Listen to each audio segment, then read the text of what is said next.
It is amazing what you can find these days while browsing on the internet. Without even knowing it, you can stumble upon a little gem of information.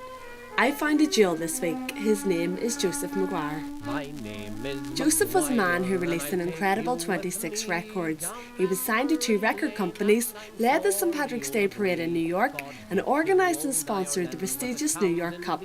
He also found time to run a bar and restaurant on Broadway, and he was born right here in Fermanagh.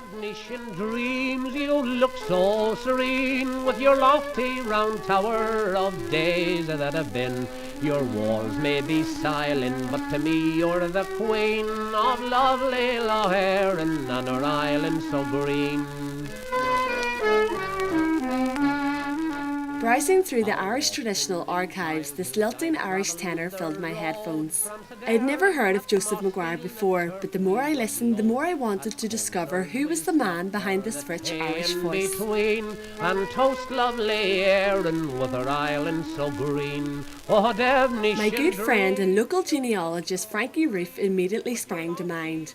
If anyone could shed light on this musician, it was Frankie. 2 emails and 2 days later, Frankie learned that not only was Joseph a great musician, he was in fact a local celebrity and a great ambassador for Fermanagh, both home and abroad.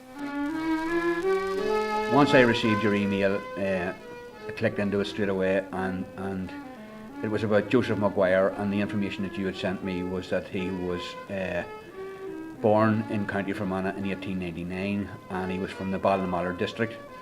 And to locate him, then I knew that I would find him in the 1901 census.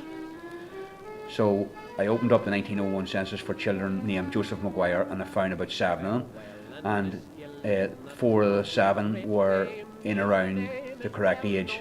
So I had to identify the which one was the correct one. With the link that you sent me, you also sent me a copy of the music of Joe Maguire. When he went to America, he recorded about 17 songs, of which 5 or 6 of those songs were actually penned by himself. I listened to the songs, which was something strange for me, because I'm into 60s music and Tamla Motown from America more so than Irish traditional music, but I clicked into his songs and I listened to his songs, and from the words of his songs I identified that his father was probably named Bernard. My father's name was Barney, he could make the fiddle sing. My mother, told God rest her soul, could make the valleys ring. With her songs of Irish bravery and her ballads of bold men, they echoed from the meadow to I took it from there, so I opened the 1901 census up, and lo and behold, at a townland called Glencoonra, in the parish of Mackercross in County Fermanagh, Joseph Maguire was aged 1, and he was a son of Bernard Maguire and Aislinn Maguire. And he was the youngest son of 9 children, 8 boys and 1 girl. And Joseph Maguire's history started from there for me. Now that we had the right Joseph Maguire, we wondered, were there any living relations still residing in the townland of Glencoonra, between Ballinamallard and Irvinstown. 1 email later, we had managed to track down a nephew, great-nephews and in-laws of Mr Maguire. As the search progressed, Joseph then started his education at Whitehill Primary School, and he progressed to St Michael's Grammar School in Enniskillen, and was taught by a famous brother in the Presentation Brothers called Brother Bede. Joe's love of Irish music handed down through the family as well. His mother was a great ballad singer, and his father Bernard played the fiddle. So it would have been a musical house to start with, and Brother Bede encouraged that music in young Joe. Music, however, was not to play a part in Joe's life until later.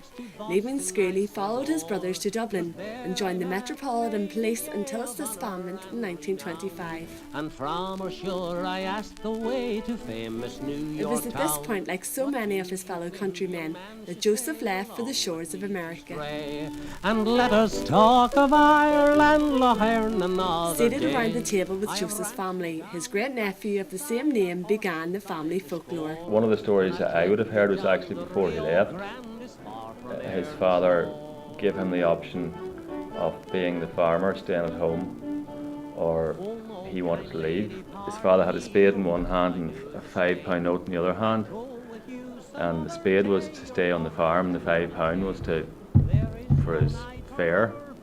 And from what I'm told, he said, "In the name of God, I'll take the fibre," and he left. So, probably was the right decision.